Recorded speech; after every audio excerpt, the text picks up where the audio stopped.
Bonjour à tous et merci de vous être connectés à ce webinaire Êtes-vous câblé pour devenir patron de PME? C'est une idée de CIREP Conseil, CIREP qui est accompagnateur et conseil de créateurs et de repreneurs d'entreprises. Et nous sommes associés avec Origata Transmission, qui est coach de dirigeants. Donc, merci de vous être connectés et je vous propose qu'on va commencer juste par se présenter chacun brièvement. Donc, Christelle, s'il te plaît. Bonjour à tous, je suis Christelle de Bettman, coach de dirigeants comme vient de dire Jacques, cofondatrice avec Estelle de Origata Transmission, une société de coaching qui accompagne les dirigeants et leurs équipes dans des situations de cession, reprise d'entreprise et pour pérenniser les entreprises, les TPE, PME. Alors moi, j'ai une formation d'économétrie au départ et de marketing et puis un parcours de plus de 20 ans dans les RH. Et je me suis aperçue que pour faire tenir les personnes dans la durée dans leur job, permettre aux gens de faire les choses pour les bonnes raisons, c'était un moteur pour moi. Alors, on a fait connaissance avec Estelle quand nous étions étudiants depuis plus de 20 ans et on est chacune intervenante dans des grands groupes et on est chacune issue de familles d'entrepreneurs. Et on a eu envie de contribuer en coaching à la pérennisation des PME en interagissant dans cet écosystème. Merci Christelle. Estelle, à ton tour.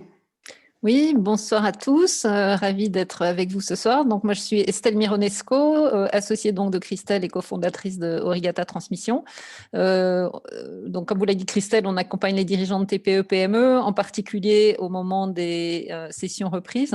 On a chacune vécu de l'intérieur dans les PME familiales ces moments délicats et on a mesuré à quel point le facteur humain, relationnel, personnel était important à ce stade-là.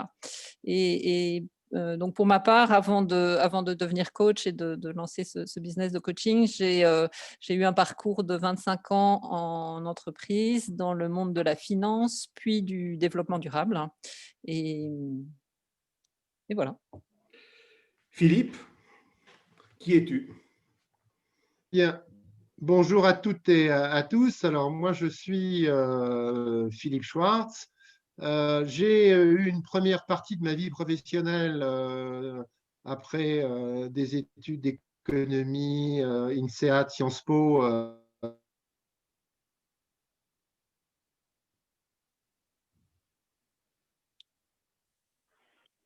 Où j'ai occupé des fonctions notamment de président. À la fin de mes 40 ans, j'ai eu quelques envies de virer de bord un petit peu. Donc, j'ai décidé de me lancer dans l'entrepreneuriat. Je reviendrai un petit peu plus tard sur mon expérience. Ça a été une période tout à fait passionnante, enthousiasmante. Et j'y ai pris beaucoup de plaisir. Et après avoir revendu ma boîte en 2011, j'ai décidé de m'associer avec l'avocat qui m'avait servi dans le cadre de mon virage entrepreneurial, Jacques Isnard, qui est là, et nous avons fondé CIREP Conseil. Outre ce parcours, j'ai eu l'occasion d'animer de nombreux groupes de repreneurs dans des cabinets d'outplacement pendant une dizaine d'années et également dans le cadre du réseau Entreprendre où j'étais administrateur et président du conseil d'engagement, de voir énormément de projets d'entrepreneuriat et c'est ce qui m'a donné le goût et le plaisir de continuer à essayer d'apporter ma contribution à l'entrepreneuriat avec Jacques dans le cadre de CIREP. Voilà en quelques mots mon parcours.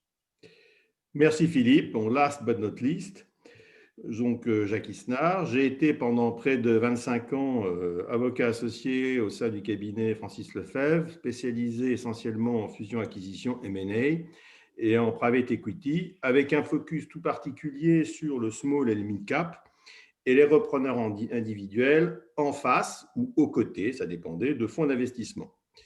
Donc, je co-anime avec Philippe Schwartz le Takeover Club de l'INSEAD, le club des repreneurs de l'INSEAD, ainsi que le groupe de travail des repreneurs du G2E, le G2E étant l'association qui regroupe les grandes écoles en France. J'ai fondé avec Philippe, comme il vous l'a dit, la société CIREP Conseil, qui accompagne les repreneurs et les créateurs, enfin les repreneurs jusqu'au closing et les créateurs. Merci d'être présent à ce webinaire. Juste un petit point de technique. Vous pouvez poser toutes les questions que vous voulez, mais on vous demande d'utiliser le bouton discussion et n'utilisez pas le bouton Q&R, le bouton discussion, et nous ferons la synthèse des questions à la fin. Discussion Deux anecdotes chat, pour des… Pardon Jacques, c'est discussion Oui. ou chat selon l'écran des personnes. Mais vous savez, Converser.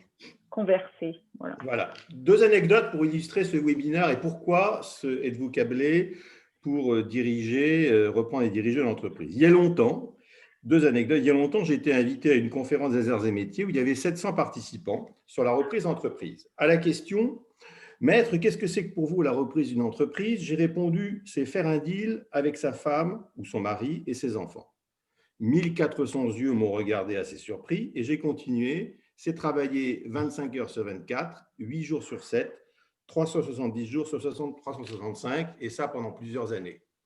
Instinctivement, je voulais dire que pour reprendre une entreprise, il fallait tenir la route mentalement. Plus récemment, vient me voir à mon bureau une personne, ancien cadre supérieur d'une banque, costume green 3 pièces, habitant dans l'ouest parisien, qui voulait reprendre un atelier de carrosserie à Pantin.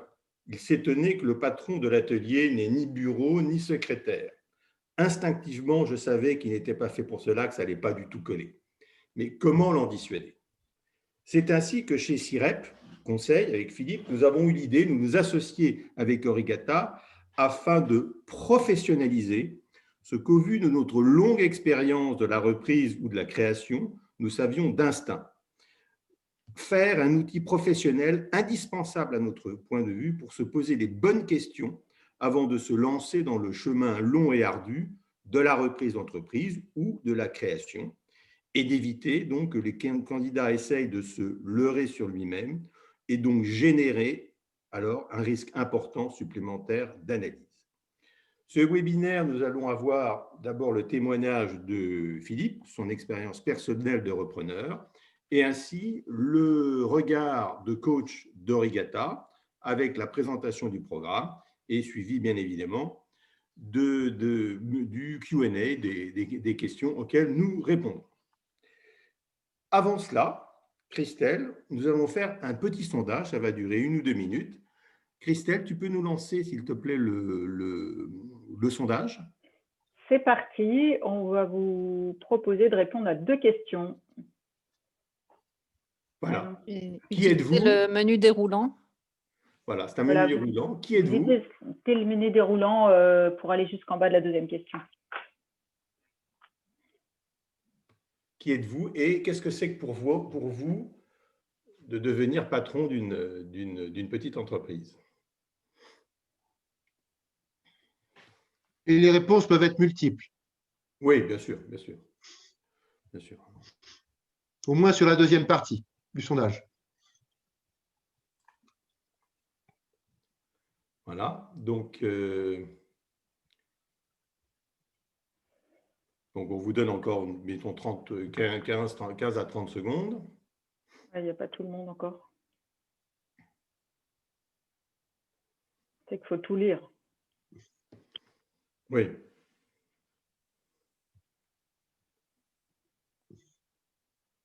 Mais ne vous inquiétez pas, répondez naturellement, ce n'est pas engageant. Hein. Non, on ne prend pas de notes. Donc 40 personnes sur 44, voilà. OK. Alors, on va vous montrer les résultats. C'est assez équilibré. Mettre fin au sondage. Je vous partage les résultats. Tout le monde voit. J'essaie d'agrandir la fenêtre. Voilà. Donc, vas-y, Jacques. Voilà, réflexion et j'aime bien me faire plaisir à 59% à la fin. Donc, en fait quoi? Plusieurs sources de motivation sont possibles et être câblé pour devenir patron, c'est avoir une vraie motivation intrinsèque. J'oserais dire une flamme, une foi pour surmonter les obstacles et une motivation profonde pour tenir dans la durée et pendant la phase de recherche qui est longue et ardue.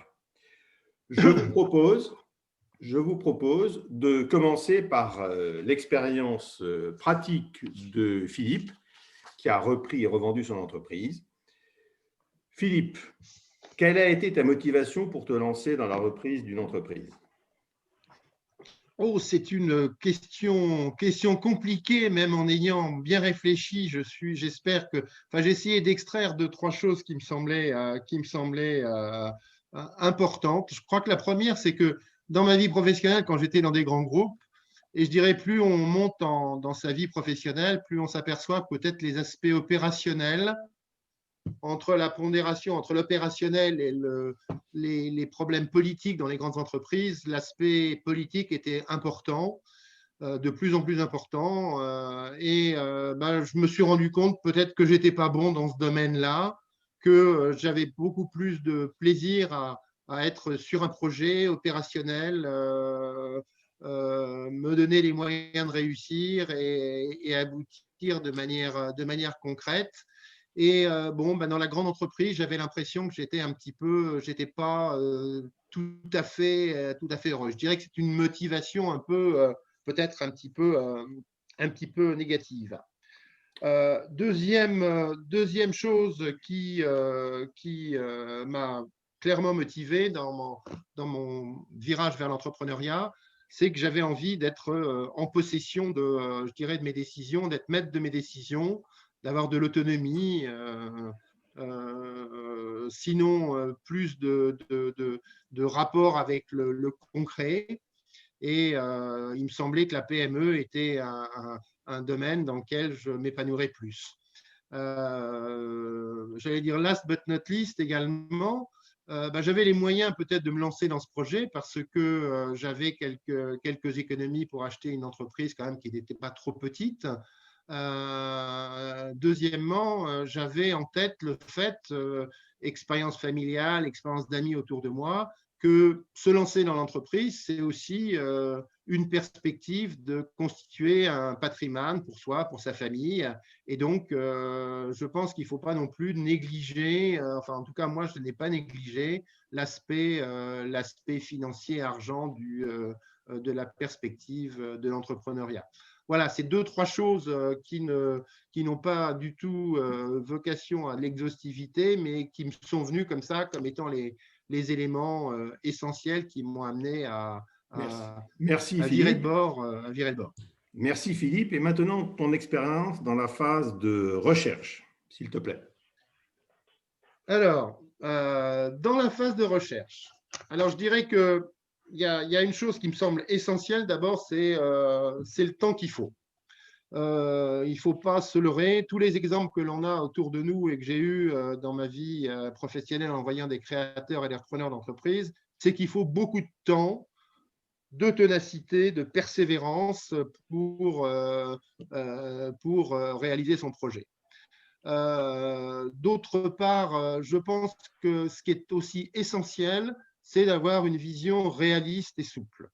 Réaliste et souple, ça veut dire qu'il faut être bien conscient du monde dans lequel on s'engage. Le monde de la PME, c'est pas celui du grand groupe.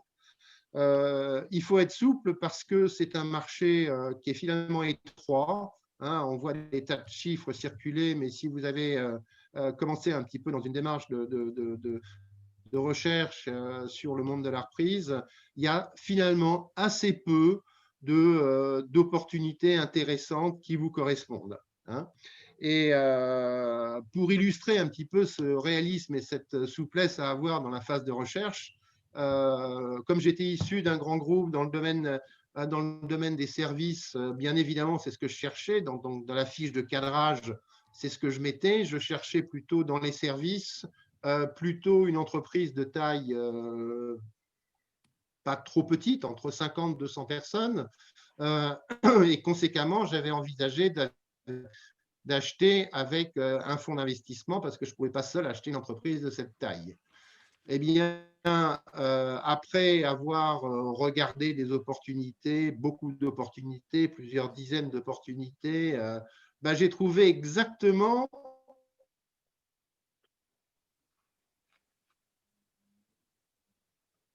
l'inverse de tout ça. J'ai trouvé… Ça coupe un peu, Philippe. Philippe, ça coupe. J'étais seul à 100%. À 100%. Philippe, ça coupe Merci. un peu. Je te propose de masquer ta caméra pendant que tu parles et peut-être que ça va augmenter la bande passante et on t'entendra. Parce que tu es coupé. Ah, bon. Bon, merci Philippe. À ce moment-là, tu as donc repris, tu es arrivé au closing. Le lendemain matin du closing, 8 heures du matin, tu es arrivé tu as tapé à la porte de ta nouvelle entreprise. Mais qu'est-ce que tu as fait? Quelle est la réalité de devenir patron comme ça, du jour au lendemain d'une PME? Bien, bah, écoutez, la première chose qui me vient, c'est que j'ai acheté fin 2000 donc la boîte Société Style qui avait 40 ans d'existence, 60% de part de marché, c'était dans une niche, un résultat récurrent, enfin tout ce qu'il faut, tout ce qui peut attirer un repreneur, tout repreneur qui cherche. Et patatras, en 2001, il y a eu un petit événement. Alors, j'étais auparavant économiste, je n'oserais pas dire économiste distingué, et la Chine est arrivée est rentrée dans l'OMC, comme vous savez, en 2001. Et en l'espace de quelques mois, années, les prix de mes produits ont baissé le prix du marché a baissé de 60%. Alors, imaginez-vous que ça a été une période excessivement difficile et qui m'a amené à restructurer, de changer de business model. Et bon, j'ai eu à affronter ces problèmes humains très difficiles. Et alors que, honnêtement, quand je voyais la société en 2000, bien qu'ayant encore une fois une vision d'économiste, je ne pouvais pas envisager que ça se passe comme ça. Donc ce risque-là, il m'est tombé sur le nez. J'ai eu la chance, je dis bien la chance, et la ténacité, et peut-être un petit peu de talent, pour redresser la barre, et j'ai finalement réussi à vendre ma boîte 6 ans plus tard, en 2001. En 2001. Autre petite anecdote pour illustrer l'aspect risque dans le domaine de l'entrepreneuriat. J'avais un très bon copain qui était, j'allais dire, bien sous tout rapport, banquier, capital investisseur. Il avait repris 2 PME revendues avec succès. Donc, c'était quelqu'un qui connaissait bien la musique. Eh bien, il a repris une 3e boîte. Et il a mis toutes ses économies dans ce rachat. Et au bout de 3 ans, il s'est cassé la figure et il a déposé son bilan et il a tout perdu. Tout ça pour dire que mon expérience, c'est que on a beau être talentueux et bien sous tout rapport, le risque dans le domaine de l'entrepreneuriat, c'est quand même quelque chose qui est incontournable et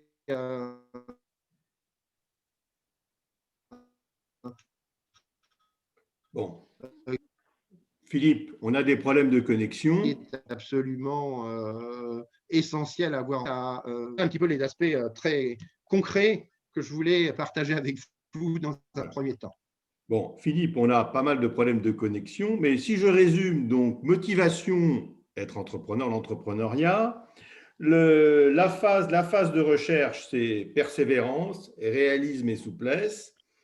Et le patron de PME, c'est la résilience face au risque, c'est comment sa conception du risque et la solitude face à l'action. Comme je dis toujours, en tant qu'avocat, on est seul à signer un contrat et on est seul à prendre une décision malgré tous les bons conseils dont il faut et dont on sait s'entourer. Merci Philippe pour ces témoignages. Origata, donc maintenant, comme on vous a dit, nous avons essayé de professionnaliser ce que nous savions d'instinct et de vous câbler. Donc, avec Origata, nous avons creusé le facteur humain. Estelle ou Christelle, à toi la parole. Ok, merci Jacques. Je vous résume ici ce que Philippe a vécu et ce qu'il faut s'apprêter à vivre, qui est plutôt assez sympa quand on planifie quelque chose, la différence entre le plan et la vraie vie. Et merci. Alors, on va faire un focus. Là, j'ai vu ça dans les questions sur voilà, qu'est-ce qu'il faut, les ingrédients pour devenir patron de PME. En tout cas, de notre sens, devenir patron, c'est un vrai projet de vie. Et en effet, le facteur humain joue pour 80%. L'aspect technique, vous êtes accompagné, il y a pas mal de choses à penser, votre taille d'entreprise, l'aide de cadrage, etc. etc. Là, ce qu'on voudrait faire, c'est mettre le point sur ce à quoi il faut faire attention et ce qu'on pourrait professionnaliser. Alors, il nous a semblé que ce qui était important, au vu de toute notre expérience, il fallait garder un équilibre. Et cet équilibre entre les 3 sphères que vous voyez là, pour s'engager déjà, tenir et réussir dans la durée. Les 3 sphères, c'est donc moi, mon entreprise, enfin l'entreprise que je vise et celle dans laquelle que je serai amenée à diriger, et puis ma famille. Alors, moi d'abord, de quoi il s'agit? En fait, l'idée, c'est que on rencontre de nombreuses personnes qui confondent leur ambition pour leur entreprise, on fait des plans, etc., et leur ambition personnelle, en plus quand il y a des associés. On vous invite à vraiment réfléchir sur votre ambition personnelle. Je vous disais en début, en intro, faire les choses pour les bonnes raisons. C'est quoi mes motivations? On a entendu celle de Philippe. C'est quoi ma personnalité? Comment je suis câblée? Quelle sorte de compétences j'ai? Quel est le statut que je veux et que je veux atteindre? En tout cas, c'est pas forcément facile d'y répondre à tout ça au début, mais quelles sont les questions qui vont influencer sur le choix de mon entreprise et le fait que je vais m'y sentir bien? C'est vraiment une question de raison d'être, de savoir pourquoi vous allez faire les choses. C'est quoi votre intention? Qu'est-ce que vous serez content d'avoir accompli? Et ces motivations, elles sont vraiment très personnelles. Ensuite, mon ambition pour l'entreprise. Mon entreprise, elle va avoir une certaine taille. J'en vise une petite, moyenne, grosse. Quelle ambition de développement j'ai au regard de mes investissements financiers, de l'actionnariat, mais pas seulement. En fait, quand on devient patron de PME, tout son rapport à l'écosystème change. Tous les gens, les fournisseurs, les intervenants, les parties prenantes sont modifiés par rapport à celles qu'on a pu connaître quand on était salarié au moins. Donc ça, c'est très important de savoir comment vous allez vous adapter en fonction de votre personnalité. Donc votre entreprise, qu'est-ce que vous voulez en faire en fonction de votre personnalité? C'est pour ça que c'est lié. Et enfin, dans votre environnement, il y a en particulier votre famille et l'impact de vos décisions sur votre famille, les choix de mobilité géographique, de soutien dans la durée, les besoins financiers dont elle a, quel âge vous avez, quelle charge de famille vous avez, votre position sociale aussi, et puis le regard de votre famille sur vous aussi, comment vous en tenez compte ou pas d'ailleurs. Et ce qui nous semble très important, c'est surtout la manière de communiquer, le rythme de communication. Et souvent, nos clients nous disent, est-ce que je dois le dire, est-ce que je ne dois pas le dire, est-ce que je le garde pour moi, etc. Et ça, c'est lié aussi à votre personnalité. Donc, comme l'a dit Philippe, vraiment, c'est un vrai projet de vie et c'est une prise de risque. Donc, c'est un engagement. On voit qu'au moment, on fait des plans, mais au moment de sauter du plongeoir, c'est pas si facile et il me semble que ces 3 sphères doivent être vraiment interconnectées pour prendre votre décision qui est la vôtre. Alors, ce qu'on vous propose là, c'est de faire un zoom sur les qualités personnelles, justement, qu'il nous semble important de revisiter pour que vous puissiez aligner votre manière de faire avec vos ambitions et votre décision. Alors, pardon, voilà, et je vous le mets en plus grand. Voilà. Donc, je te passe la parole, Estelle. Oui. Merci. Alors, on a vu avec le témoignage de Philippe et qui nous a fait mesurer à travers quelques histoires, quelques anecdotes, la réalité de la vie du patron de PME. On voit que c'est une aventure qui est source de stimulation et de plaisir, mais qui est aussi loin d'être un long fleuve tranquille. Et donc, pour nous, décider de se lancer, c'est aussi évaluer avec lucidité ses qualités personnelles au regard justement de ce métier de patron de PME.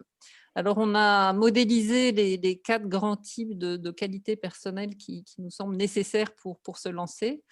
C'est les 4 C pour être câblé.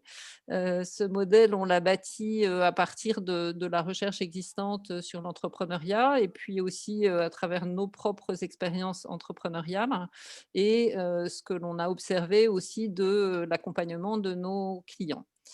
Alors, je vais les passer en revue tour à tour. Le premier, c'est le centrage. Hein, donc, il s'agit de soi d'abord. Donc là, c'est en quelque sorte le niveau de sécurité intérieure que l'on peut avoir, la confiance en soi, la confiance en ses propres capacités, la confiance en son intuition également. L'enthousiasme, alors généralement on a beaucoup d'enthousiasme quand on se lance hein, et la question c'est aussi comment cet enthousiasme on le maintient dans la durée, est-ce qu'on a la dose et la capacité à rester optimiste face à l'adversité. Il y a l'énergie, donc de l'énergie il en faut. Jacques nous a donné des statistiques d'horaires qui sont des horaires de travail conséquents, 8 jours sur 7, 25 heures sur 24. Donc voilà, hein, il faut une sacrée dose d'énergie pour faire face à ça. Et puis, bien évidemment, de la persévérance et de la ténacité pour faire face aux obstacles qui ne manquent pas d'arriver. Et que ce soit d'ailleurs au moment du projet de reprise, c'est-à-dire avant d'avoir repris, puisque c'est un processus qui est long. Voilà, 2 ans, nous disait Philippe, hein, donc de la persévérance pour faire aboutir ce projet de reprise. Et puis, une fois qu'on a repris, de la persévérance pour pouvoir diriger et mener l'entreprise là où on souhaite la mener. Donc, le centrage. Ensuite, en tant que patron de PME, on va être face à beaucoup d'incertitudes. Hein. C'est le petit diagramme, petite image que nous montrait Christelle. Ce qu'on a planifié se réalise rarement et le chemin va être généralement assez différent de ce que l'on a prévu avec des divers obstacles. C'est l'histoire que Philippe a partagée avec nous, avec l'effondrement des prix suite à l'arrivée de la Chine. Et donc, c'est rassembler de ce fait-là, pour vous, à la fois du courage et de la créativité. Alors, le courage, c'est oser prendre des risques, hein. C'est savoir et avoir la capacité à encaisser des échecs sans se démonter et plutôt pouvoir rebondir et apprendre de ces échecs. C'est aussi pouvoir résister au stress et c'est la capacité et le courage de décider parce que quand on est à la tête de l'entreprise, on se retrouve ultimement à être le décideur et le décideur ultime. Et puis d'autre part, donc la créativité, puisque là, face à soit des obstacles, soit de nouvelles opportunités, il faut pouvoir se montrer agile, il faut pouvoir innover, s'adapter, faire preuve d'ingéniosité, voilà, que ce soit pour faire pivoter une activité, développer une nouvelle offre. Je crois que aujourd'hui, dans le contexte actuel du Covid, on mesure bien et nous on le voit tous les jours avec nos clients à quel point ces dimensions de courage et de créativité sont importantes. Encore une fois, aussi bien pour affronter les risques, pour savoir saisir les opportunités. Estelle, justement, on va juste s'interrompre parce qu'il y a une question tout à fait qui concerne ce que tu dis de Marc-Antoine. Est-il vraiment inconcevable d'être preneur et de pouvoir vivre une vie équilibrée perso et professionnelle? Donc, on ne cherche pas à noircir la chose. Philippe, tu en es un bon exemple. Philippe? Tout à fait. Oui. Allô? Oui, Vous tu en es un bon m'entendez? exemple. Oui. Oui. Oui, c'est ce que j'ai répondu. Moi, j'en ai fait l'expérience et je suis, si on est en contact perso, je vous expliquerai un peu plus en détail. Je dis pas que c'est simple, hein, mais c'est tout à fait envisagé, non seulement envisageable, mais souhaitable et il faut se battre pour qu'il y ait un équilibre entre votre projet professionnel et votre vie perso. C'est absolument essentiel. Voilà, merci Christelle, tu peux continuer. Ce qu'on veut dire, c'est que c'est un projet de vie. Donc voilà, mais c'est pas, c'était parfaitement équilibré. Exactement, on pourra témoigner. Il y avait cette question qui arrivait qui était très intéressante. Exactement, merci beaucoup. Alors, je réponds peut-être en direct. Excuse-moi, Jacques, je réponds en direct à une question de savoir combien j'ai vu de cibles. Non, attends, Philippe, on verra ça tout à l'heure. On a un moment de questions-réponses de 20 minutes tout à l'heure après. C'est intéressant que, Philippe, tu fasses part de ton témoignage à tout le monde, effectivement. Et en effet, sur cet aspect, c'est pas oui-non. En fait, le message, c'est pas qu'est-ce qui est possible ou pas possible, c'est à quelles conditions c'est possible et quels moyens vous vous donnez. Excusez-moi, j'ai un petit problème pour faire passer les choses. Voilà, donc en conclusion, je ne sais pas, vous voulez dire ça, Jacques? Non, je voulais dire simplement, en conclusion, avant de passer, si vous voulez, à l'exposé rapide du programme, but not least, Philippe, tu m'avais dit une chose quand tu as repris ton entreprise, tu t'es fait plaisir. Tu peux 30 secondes conclure là-dessus?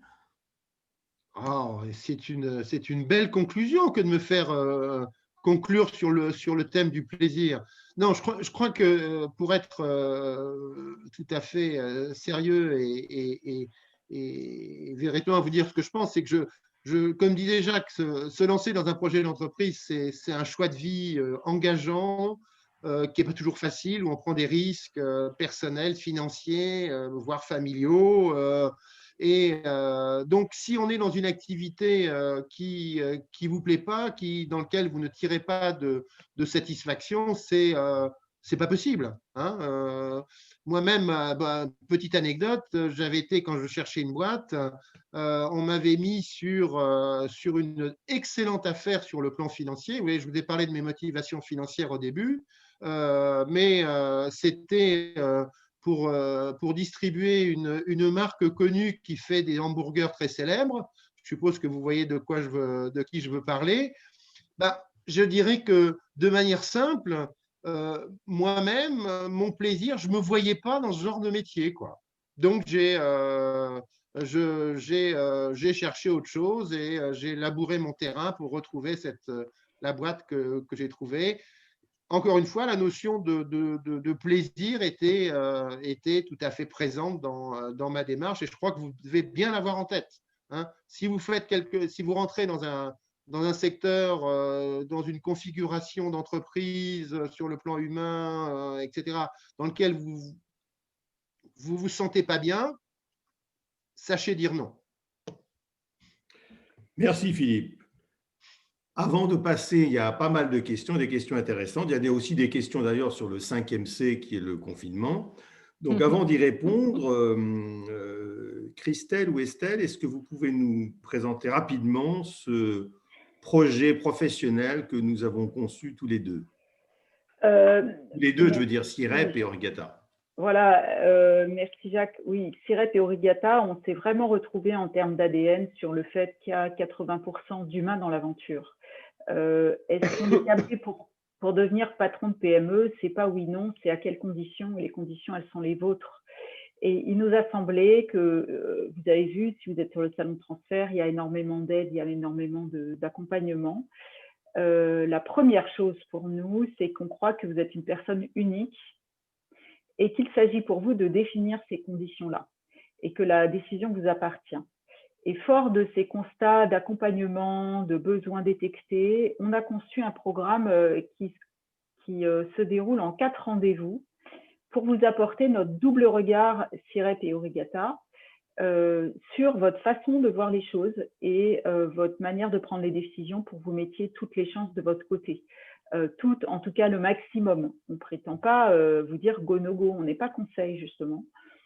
L'important c'est vous donner ces éclairages-là. Et on les a pas mal, vous avez vu qu'on a pas mal de critères.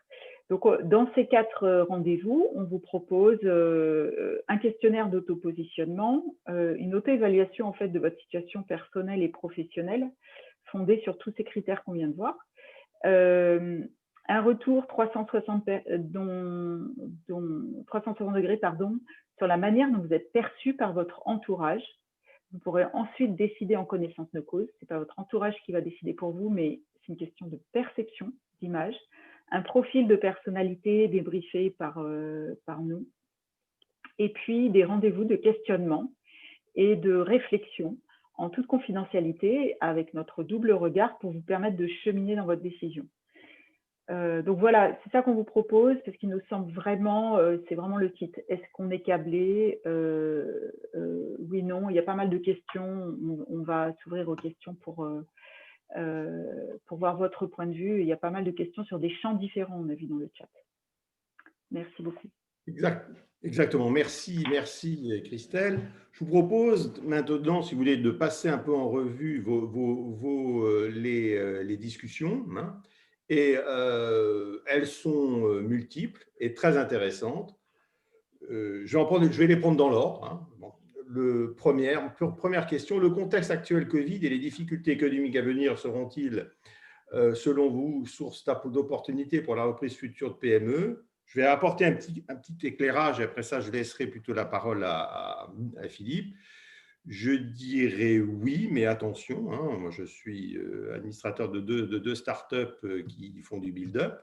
Les façons d'appréhender la reprise a changé. C'est effectivement une question de prix, mais une question aussi comment les entreprises ont passé la vague et les vagues futures. C'est vrai que ça peut être une opportunité, mais faire très attention. Disons que les discussions ont changé.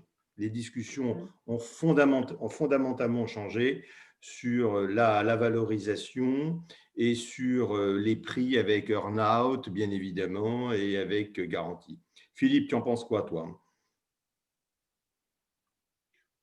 Oui, je pense très simplement, et pour être très rapide, pour pas monopoliser, là, pour qu'on voit un peu toutes les questions, on balaye les questions. Le Covid, c'est une complexité supplémentaire. Et elle est plus ou moins forte suivant la nature des boîtes. Mais c'est sûr qu'il y a toujours des gens qui ont envie de vendre. Et s'il y a des repreneurs qui ont envie d'acheter, on peut toujours y arriver. Hein. Mais c'est un élément de complexité, clairement. Très délicat à gérer. Christelle, on va se cacher. Christelle, quel rôle jouent les aspects humains dans cette décision, la décision de reprendre ou de créer, se rapprocher de l'humain? A priori, je pense que la question a été posée avant qu'on présente tout ce qu'on a présenté. Donc, le rôle, en tout cas, le pourcentage, on a dit à peu près 80%. On a vu que l'humain est à tous les échelons. Et ce qui est important, c'est que vous décidiez en conscience, qu'il n'y a que vous qui puissiez décider et que, en revanche, c'est quelque chose, faire son plan a priori, c'est difficile. Donc, apprenez à vous écouter, à écouter vos sensations, vos sentiments. Si vous le sentez mal, comme disait Jacques au début, je le sens mal ce gars, ou moi je le sens mal, ou j'ai un peu peur, etc. C'est vraiment tout ça fonction de vos personnalités. J'y vais à l'intuition, ou je veux planifier, je le sens bien, je le sens mal. Tout ça, prenez le temps d'infuser et surtout revisitez-le dans la durée. Je rajouterais peut-être quelque chose sur ce sujet-là. Je pense que dans la motivation, il y a un élément souvent on voit des personnes qui font ce choix de se diriger vers l'entrepreneuriat, vers la petite entreprise, pour être dans des environnements justement plus humains, où on a des relations peut-être plus directes, plus vraies avec ses collaborateurs par rapport à la grande entreprise. Hein. Et puis après, évidemment, l'humain, il est partout et prépondérant dans les capacités relationnelles que l'on aura en tant que dirigeant pour pouvoir interagir au mieux avec le repreneur vis-à-vis du cédant. Et puis ensuite, quand on dirige l'entreprise, interagir au mieux dans l'ensemble de ces relations qui sont nombreuses avec les clients, les collaborateurs, les fournisseurs et la famille, et voilà, toutes les personnes avec lesquelles on est en lien. Voilà, on prend les questions dans l'ordre, donc il n'y a pas de logique. Si je peux me permettre, Jacques, une petite remarque sur ce problème humain. Pour vous donner un exemple très concret, très souvent, quand on démarre dans la reprise, on s'intéresse au caractère, au compte financier, au secteur, aux dangers. On fait ce que j'appelle une thèse de troisième cycle sur la boîte et son secteur. La question simplissime à se poser dans un premier temps, c'est pourquoi le cédant veut céder. Et ça, ce n'est pas une question financière, mais c'est comprendre la problématique humaine de votre interlocuteur vendeur. Et ça, c'est fondamental, hein, pour illustrer l'importance de l'humain. C'est clair, parce qu'en fonction de ça, dépendront vos négociations après. Bien sûr. Question pour toi, Philippe, apport personnel, rapidement. Ben, il en faut un peu. Oui, mais combien? Non, j'ai dit, on dit, j'ai déjà un peu répondu à ça. La norme, c'est grosso modo, il faut aux alentours d'un tiers de fonds propres. Mais j'aurais peut-être une remarque un peu iconoclaste, qui est de vous dire que si vous trouvez une cible, une boîte qui vous intéresse, dans laquelle vous sentez que vous allez apporter quelque chose, vous avez un projet, l'argent, ce n'est pas un problème. C'est jamais un problème. Et si vous voulez, vous trouverez l'argent pour vous financer. Le travail des repreneurs du G2E, des grandes écoles, la question est arrivée parce qu'il y a à peu près une douzaine de repreneurs. Et en fait, ils sont tous arrivés à peu près entre 25 et 40%. Vous voyez, donc on voit qu'on se tient.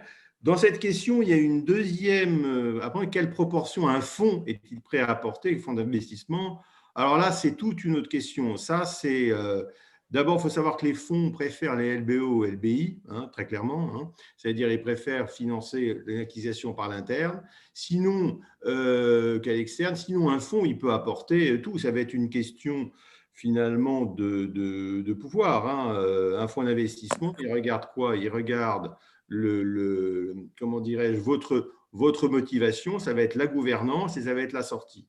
Et une chose, ça c'est l'avocat qui parle, sachez que quand vous négociez avec un fonds, le fonds, de toute façon, il est déjà en train de négocier avec vous le contrat de divorce. Il faut le savoir. Un fonds, quand il investit, il pense au divorce. Tandis que le repreneur, quand il investit, il pense à la boîte, il pense à la pérenniser. C'est probablement là où il y a quand même une chose, il y a d'excellentissimes opportunités avec un fonds, mais il faut faire attention parce que les motivations ne sont pas les mêmes.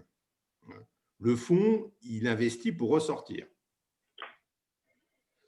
On continue les questions. De Henri. Qu'est-ce qui vous sert le plus de votre vie d'avant? Combien de cibles avez-vous exploré, refusé avant de se lancer sur la bonne? Ça, à mon avis, c'est plutôt toi, Philippe, non? Oui, qu'est-ce qui sert le plus? J'allais vous dire un petit peu, vous voyez, en fait, moi j'avais fait des études supérieures, j'avais fait de la finance, j'avais fait de la comptabilité, etc. Donc, je dirais de manière presque un peu humoristique, c'est qu'il faut savoir vendre, compter et bien gérer ses rapports humains. Et ça, c'est des choses qu'on apprend dans toutes ces expériences, enfin, que moi j'avais eues dans mes expériences professionnelles. Mais une différence essentielle, je crois, on a touché un petit peu là-dessus, c'est le fait que le passage de la grande entreprise à la PME, dans la PME, il faut tout faire soi-même. Avoir un beau tableau de bord dans une grande entreprise, c'est évident, mais vous avez un contrôleur de gestion, des petites mains qui vont vous remplir les tableaux. Vous allez certes définir les choses, mais c'est vous qui… c'est pas vous qui le faites. Quand on est en PME, il faut tout faire soi-même. Christelle, tu avais quelque chose à dire? Un tout petit apport par rapport à l'expérience vraiment vécue de Philippe. Nous, ce qu'on peut observer quand on rencontre des personnes, c'est que ça, c'est un facteur qui joue beaucoup sur deux plans. C'est si vous n'avez pas envie de changer vous-même la photocopieuse, calculez la taille de l'entreprise que vous voulez reprendre et du nombre de salariés que vous voulez reprendre en conséquence si vous pouvez. Et l'autre chose, c'est que vous ne pouvez pas avoir toutes les compétences. On disait il faut être un bon généraliste. vous venez forcément de quelque part. Alors, pour certains, vous avez dirigé des BU, etc. Et sachez identifier ce dans quoi vous êtes moins bon et comment vous pouvez vous faire aider ou soit former, soit entourer. Parce que là où vous êtes le meilleur, c'est là que ça va pulser. Donc, essayez pas trop de combler les trous dans la raquette, mais faites-vous aider et savoir demander de l'aide, c'est déjà difficile. Je rebondirai sur ce que disait Philippe à propos des chiffres. Moi, quand j'ai fait l'INSEAD, le grand Manitou de la comptabilité qui m'a fait aimer la comptabilité, et Dieu sait si j'ai horreur de ça, il m'avait dit la comptabilité est tout sauf une science exacte. Autre question, pour une reprise de PME en France, quels sont les principaux vecteurs de recherche que vous pourriez recommander? Vaste question, parce que dans tous les groupes de travail de repreneurs, on a passé 2 heures hier dans le groupe de travail G2E sur cette question avec quels sont les moteurs de recherche, les vecteurs de recherche et autres. C'est une très vaste question. Philippe, est-ce que tu peux, je te donne 45 secondes pour résumer 2 heures de travail d'hier. Bon, allez. Je prends la gageure top chrono. Il faut faire feu de tout bois. Ça dépend si vous cherchez en région parisienne ou si vous cherchez en province. Le réseau est une chose importante. Il y a des bases de données. Il y a des spécialistes fusion-acquisition, des intermédiaires qui ont des mandats de vente. Il y a des associations type CRA. Il y a le FUSAC. Il y a énormément de choses. Il y a des bases de données. La base de données que certains connaissent peut-être, qui est une source importante de recherche d'entreprises qui potentiellement peuvent être intéressantes. C'est un sujet qui dépend beaucoup de là où vous cherchez, ce que vous cherchez, des sommes que vous avez à investir et le type de reprise que vous envisagez. Voilà. Je suis désolé de ne pas vous donner une réponse simple, mais la question est simple, la réponse ne peut pas être simple. Le temps passe. Avez-vous une offre de service accompagnement pour ceux qui ont déjà franchi le pas de la création? Alors, attendez, je vais être très clair tout de suite par essayer de répondre au nom de Regatta Etam. C'est-à-dire que vous avez en face de vous 2 sociétés professionnelles de la reprise et professionnelles du coaching. C'est clair que Regatta, vous êtes, parce que avant de savoir si on veut reprendre, pour savoir si on est câblé, et la réponse, c'est vous qui allez vous la donner vous-même, pas nous. Et après ça, vous vous lancez dans la recherche. Nous, CIREP, nous sommes accompagnateurs. À partir du moment où vous dites oui, je m'en vais chercher une entreprise, hein, et jusqu'au closing. On vous accompagne, on vous conseille tout du long. Voilà. Et après ça, vous avez aussi vous avez Regatta qui peut bien évidemment vous accompagner après. Mais le but de ce séminaire, de ce webinaire, n'est pas de vendre quelque chose. On vous propose un produit professionnalisant au départ. Après ça, les offres de services, des accompagnateurs, il y en a des tonnes, et des coachs de dirigeants, il y en a des tonnes, mais les meilleurs, c'est Regatta quand même. Voilà. Est-ce que Joe Tabet, ben oui, Joe qui est un INSEAD, si je me souviens bien, est-ce que réaliser son objectif d'être en contrôle de sa destinée est compatible avec des investisseurs? Ou faut-il faire sans investisseurs dans ce cas? Je crois que j'ai déjà en partie répondu tout à l'heure avec les fonds d'investissement. Quand on est seul, quand on est 100%, on sera seul, on sera tranquille, on reportera, comme disent les anglo-saxons, à soi-même. Et quand on est seul, on a des boîtes petites. Quand on est avec des investisseurs, alors ce soit le Love Money, que ce soit les business angels, que ce soit les fonds d'investissement, vous aurez à ce moment-là, vous ne serez pas seul. Quand vous êtes dans un fonds d'investissement, vous aurez une relation en fait presque de salariat, presque entre un dirigeant et un actionnaire très actif. Hein, c'est plus du tout la même chose. Hein, il faut savoir que la majorité des repreneurs avec fonds d'investissement sont en général virés au bout de 3-4 ans. Hein, il faut quand même le savoir. Hein. Et de toute façon, quand vous serez avec d'investisseurs, vous aurez à conclure un pacte qui traitera toujours que de 2 questions. Un, qui est la gouvernance, et 2, qui est la sortie. Hein, c'est-à-dire la sortie, c'est le divorce. Donc, c'est ça. Donc, vous aurez toujours à traiter ces deux questions et qui sont essentielles si vous n'êtes pas seul. Avec Oui, des objectifs différents selon les investisseurs. Un business angel, il vous accompagnera évidemment sur une plus longue durée. Un fonds d'investissement, il sort à 3 ans, 5 ans, 7 ans. oui. Issu de grands groupes, Je me permettais de rajouter. je viens de franchir le pas de la création d'entreprise. Attends, Jacques, Philippe voulait rajouter quelque chose, je crois. Pardon, excuse-moi. Non, je m'excuse, deux mots, je voulais prendre l'occasion là de la question de Joe Tabet que je connais par ailleurs, c'est de dire dans la question, il y a quelle destinée on a et qu'est-ce qu'on veut faire. Et comme ça me permet de démystifier une idée qu'on a en matière de reprise d'entreprise, c'est que dans une PME, on sera beaucoup plus libre. La liberté, on ne l'a pas dans une PME. On ne l'a pas plus que dans une grande entreprise. On assume simplement des contraintes différentes. Et parfois, quand on est dans une PME, vous avez une difficulté, un de vos clients ne vous paye pas ou est en faillite, etc. Vous avez un problème de cash. Le banquier local, qui est ce qui est, a quelque part aussi un droit de vie ou de mort sur vous, donc sur votre destinée. Est-ce que c'est ça la liberté? Je ne suis pas sûr. Mais on gère des contraintes différentes.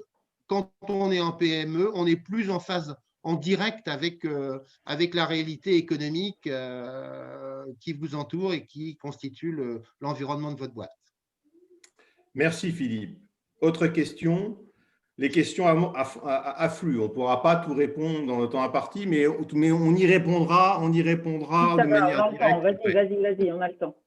Issu de grands groupes, je viens de franchir le pas de la création d'entreprise. J'ai trouvé que le passage à l'acte était difficile. Avez-vous un regard sur ce point et comment à présent appréhender les années qui viennent? Je sens que tu veux répondre, a envie de répondre. Non? Oui, je veux bien.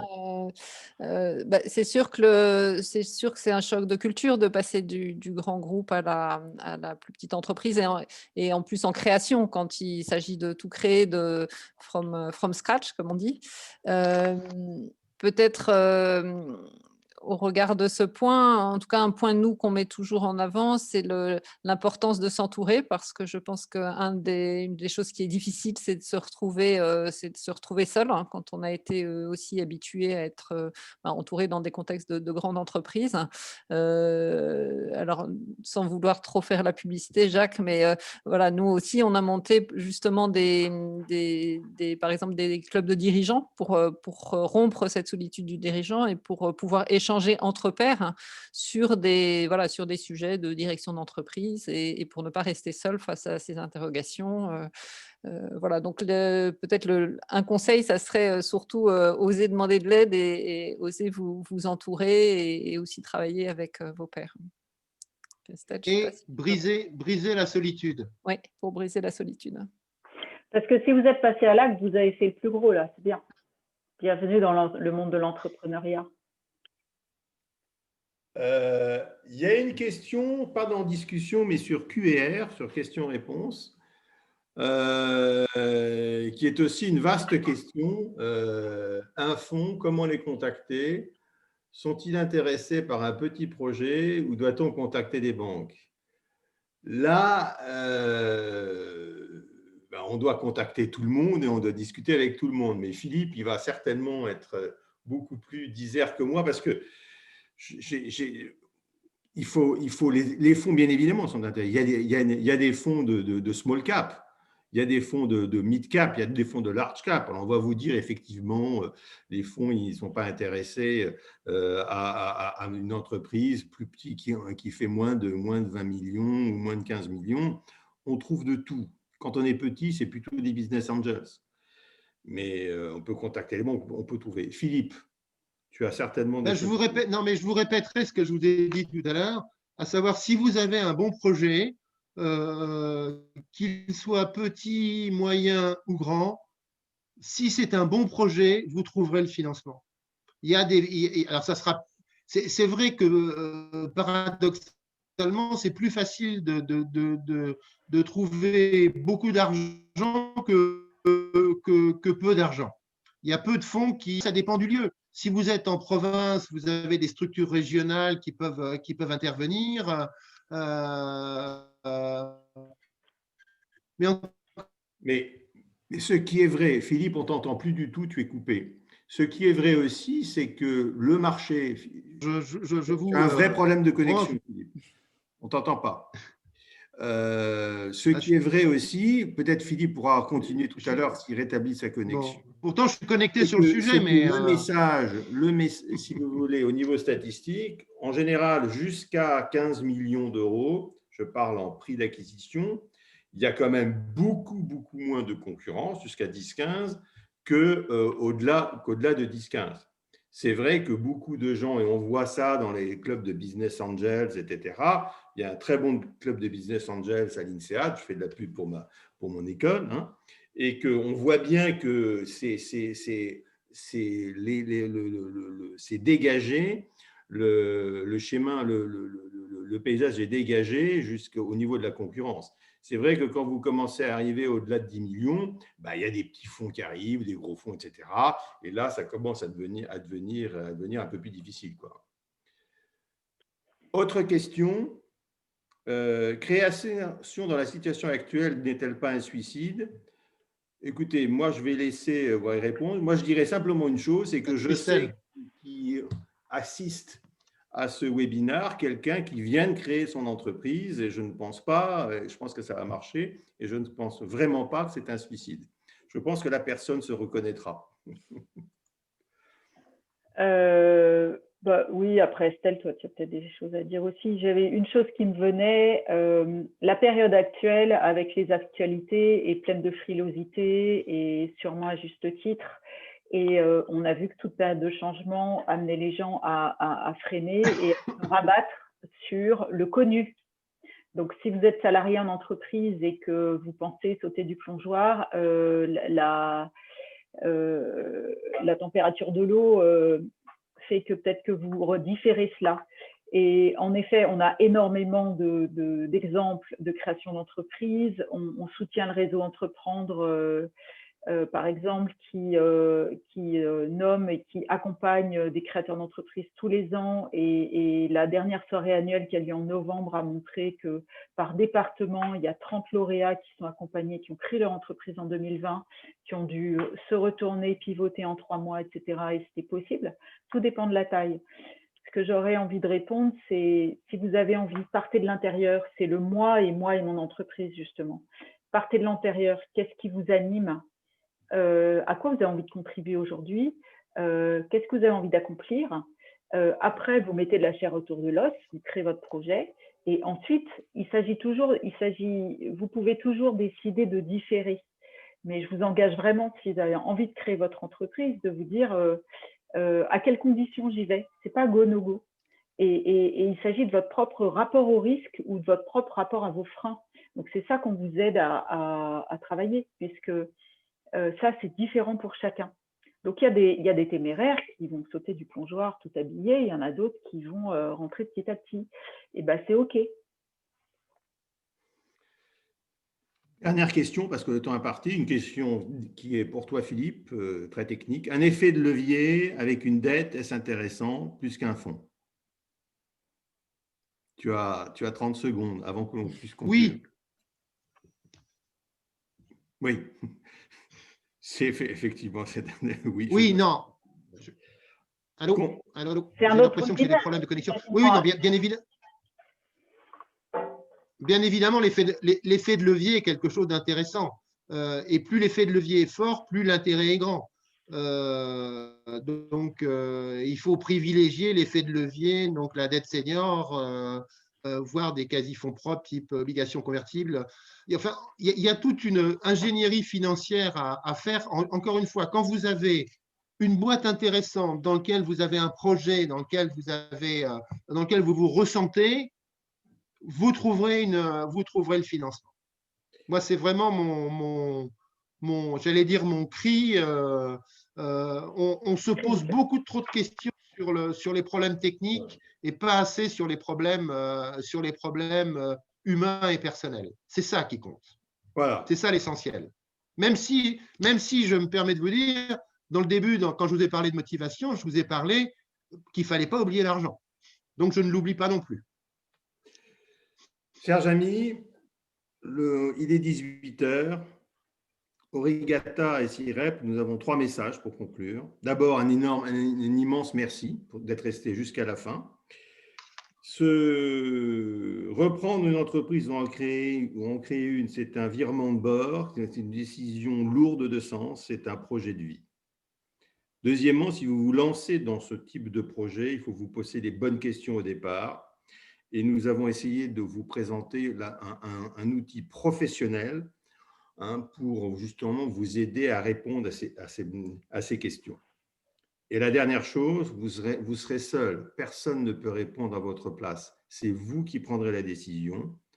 Notre rôle à nous, c'est de vous donner les moyens d'être auprès de vous pour vous aider à prendre une bonne décision au regard de notre expérience et de notre vécu de la reprise d'entreprise ou du conseil aux repreneurs d'entreprise ou aux coachs de dirigeants. Il nous reste à vous dire à tous Jacques, merci. Je me permets de rebondir sur une des dernières questions. Ça doit être, je suppose, un INSEAD qui dit est-ce que l'accompagnement de 7 heures évoqué est ouvert gracieusement aux alumni INSEAD? La réponse est non. Et parce que on considère que l'ampleur du virage et du projet que vous pouvez avoir en matière de reprise d'entreprise suppose que vous ayez les moyens de répondre de manière indépendante et professionnelle pour que vous puissiez prendre la décision. Et ce programme que nous vous proposons, ça a un coût qui correspond, je trouve, à l'ampleur du problème et du projet de vie que vous pouvez avoir en reprenant une entreprise. Vous trouverez, alors dernier point très rapide, vous trouverez énormément d'intervenants sur le marché, de tests en ligne qui vous prendront un quart d'heure et qui vous diront, qui vont répondre à la question que nous avons posée, êtes-vous câblé pour être patron de PME? Franchement, l'enjeu n'est absolument pas à la mesure de ces petits tests qui ne valent rien dire. Donc oui, notre programme a un coût. On vous enverra tout le programme et la présentation, bien sûr. Et on est à votre disposition pour le dire, sachant que, comme je vous ai mis dans le chat, on fait beaucoup de sur-mesure. Ce programme Êtes-vous câblé est vraiment ficelé exactement sur les registres dont on vient de parler aujourd'hui. Peut-être pour terminer, si vous avez un petit mot, avec quoi vous repartez, un petit mot de la fin, c'est toujours intéressant pour nous de savoir ce qui vous a intéressé, un mot, une phrase dans le chat. Et ça nous aidera à refaire éventuellement un webinaire complémentaire et sur vos centres d'intérêt. Je pense que Lino a le mot de la fin. Vous venez de confirmer mon cheminement empirique pour me lancer dans cette formidable aventure où tout est possible. Vous me permettez de poursuivre mon projet de reprise en toute sérénité. Merci. Good luck, Lino, et ça marchera certainement. Bienvenue au club. Okay. Et on est à votre disposition pour vous aider, si vous le souhaitez. Merci beaucoup, très bonne soirée. Au revoir à tous et à bientôt. À bientôt.